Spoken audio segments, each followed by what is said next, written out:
प्रधानमंत्री नरेंद्र मोदी 74 वर्षे पदार्पण करिसेंती। सारा देश में तांकर जन्मदिन पालन कर मोदी तृतीय थर पर प्रधानमंत्री होइछंती एवं भारत को आगुक नेबार दायित्व तांको कांधरे रहिछि।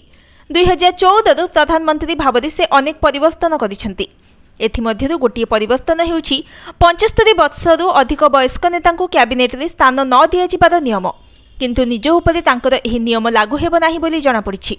2014 रे लालकृष्ण आडवाणी और मुरली मनोहर जोशी को बाद देबा परे मोदी मध्य प्रदेश रे समान नियम लागू करिथिले।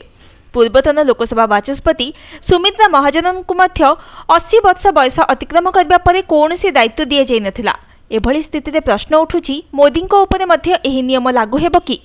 2024 लोकसभा निर्वाचन पूर्व अंतरीण जामिन रे तिहार जेल मुकुलिथिबा दिल्ली मुख्यमंत्री अरविंद केजरीवाल एने मुह खोलिथिले।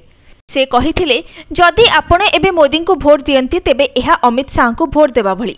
75 वर्ष हेबा मात्रे मोदी निज पदरु इस्तीफा देबे बोली से कहिथिले। सेतेबेले अमित शाह एक आलोचना उपरे विराम देई कहिथिले 75 वर्ष बयस हेबा मात्रे प्रधानमंत्री मोदी इस्तीफा देबार प्रश्न उठु नाही, से तांकर कार्यकाल पूर्ण करिवे। अमित शाह स्पष्ट करिसेंती जे बीजेपी नियम एभली किछि लेखा नाही। नरेंद्र मोदी अन्य नेतांक भली नुहंती। तांको बयसे जे केवल एक संख्या मात्र। 74 वर्ष बयस 25 वर्षर युवक भली सक्रिय थिबा नरेंद्र मोदी अनेक विशेषता रही।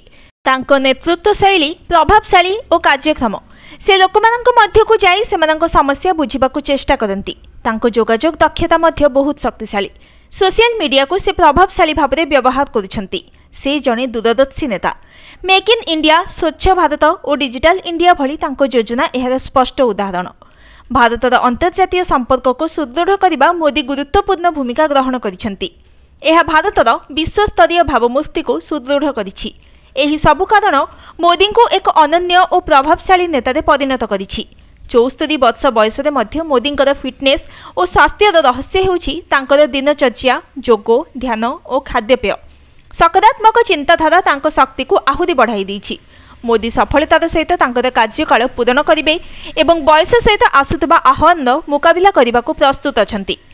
Bureau report, news today.